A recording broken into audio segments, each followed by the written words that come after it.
இன்றே டவுன்லோட் செய்து உங்கள் ஃபேவரட் ஷோக்களை என்ஜாய் பண்ணுங்க. பாரதி லைஃப்ல நீங்க இருந்ததை என்கிட்ட மறைச்சிட்டாங்க. அப்போ தமிழ் உங்க குழந்தையா? உங்க தமிழ எனக்கு ரொம்ப பிடிக்குமா? நான் அவங்களோட இருந்தப்போ தமிழ் என்னதான் அவளோட அப்பாவா நினைச்சிருப்பாள்ல. அப்போ அந்த குழந்தைக்கு நான் தான் அப்பான்னு தெரிஞ்சும் அதை சொல்லிக்க முடியாம கஷ்டப்பட்டுட்டு தான் இருக்காளா?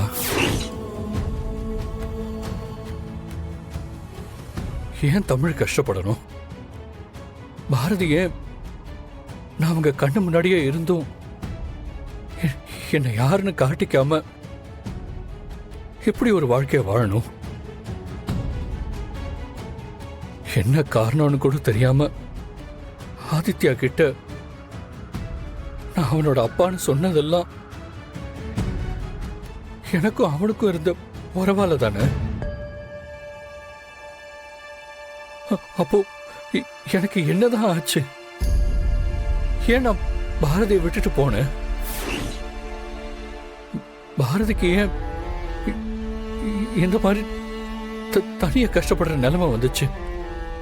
அதுக்கு கண்டிப்பா நானும் ஒரு காரணமா இருந்திருப்பேன்ல. என்னோட எத்தனை கேள்விக்கும் நான் எங்க போய் பதில தேடுறது? நான் எதை கேட்டாலும் பாரதி எதுவும் பேச மாட்டேங்கிறாங்க. அப்படின்னா எனக்கும் பாரதிக்கும் நடுவுல ஏதோ பெருசா நடந்திருக்கு. ஆனா நான் ஏன் எல்லாத்தையும் மறந்துட்டேன்? எனக்கு ஒண்ணுமே புரியல வாசு. இதோ இப்ப கூட பாரதிக்கு உங்களோட கல்யாணம் நடந்த விஷயம் தெரிஞ்சு அது என்னன்னு புரிஞ்சுக்கிறதுக்கான ஒரு ஸ்பேஸ் கூட இல்லாம அப்படியே கால் போன போக்குல வந்த இந்த இடத்துல ஏதோ உங்க முன்னாடி நிக்கிறேன். இப்படி நடக்கிற எதுக்குமே என்ன காரணம்னு புரியல. பாரதியை பார்த்த அந்த முதல் நிமிஷத்துல இருந்து அவங்களுக்கும் எனக்கும் ஏதோ ஒரு தொடர்பு இருக்குன்னு நான் ஃபீல் பண்ணிக்கிட்டு தான் இருந்தேன்.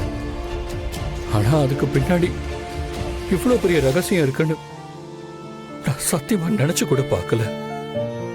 பாரதி கிட்ட அவங்க புருஷன் யாருன்னு கேட்டு நான் அவங்கள ரொம்ப தொந்தரவு பண்ணிருக்கேன்.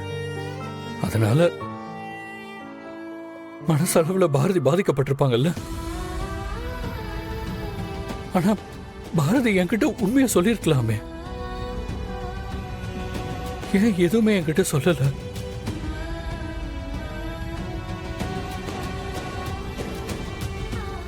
இப்படி என் மனசுல இருக்கிற 1000 கேள்விக்கு பதில் கிடைக்கும்னு நான் நம்புறேன்.